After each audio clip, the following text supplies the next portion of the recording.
You said a lot of wonderful things about China, and surely they're doing a lot of things right. But how do you reconcile the fact that to make it work for China, it seems to be based on a high level of repression, environmental destruction, censorship, a certain ideological stubbornness.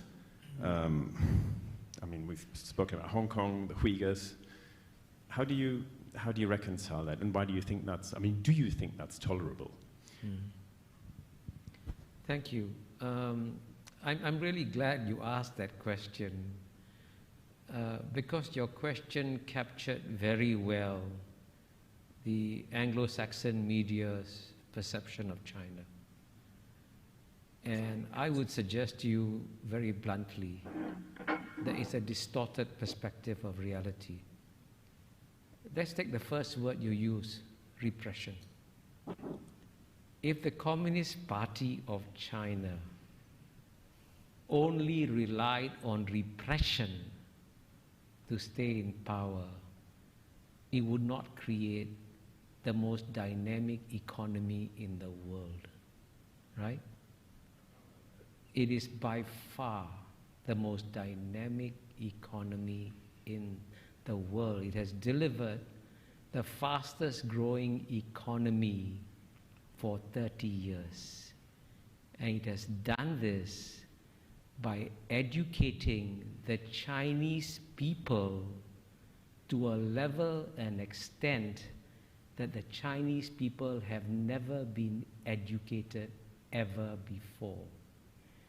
And you say it's repression. You obviously are taking the old Cold War mindset.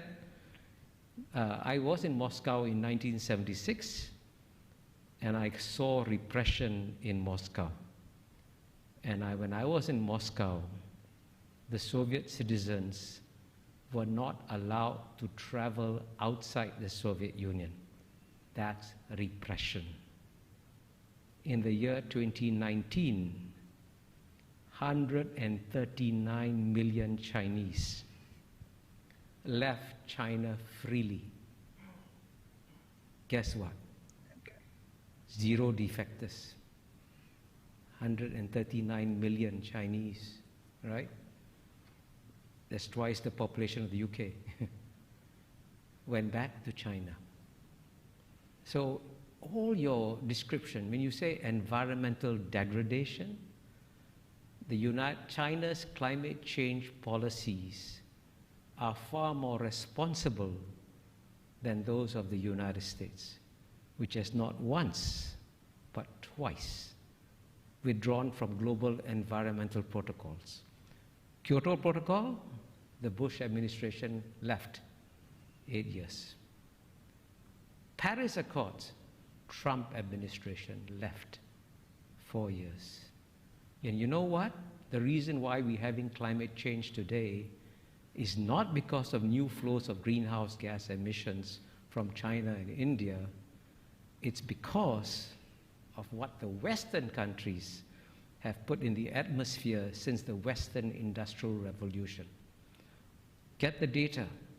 The single largest contributor, cumulatively, right, is number 1, United States, number 2, Europe, number 3, China. Right? And the West wants China to pay an economic price for the current flows, but the West doesn't want to pay an economic price for what it put in the atmosphere.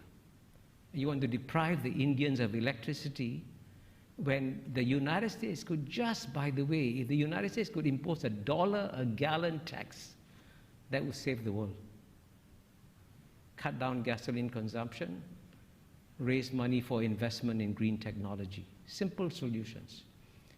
And by contrast, the largest reforestation program in the world is carried out by China.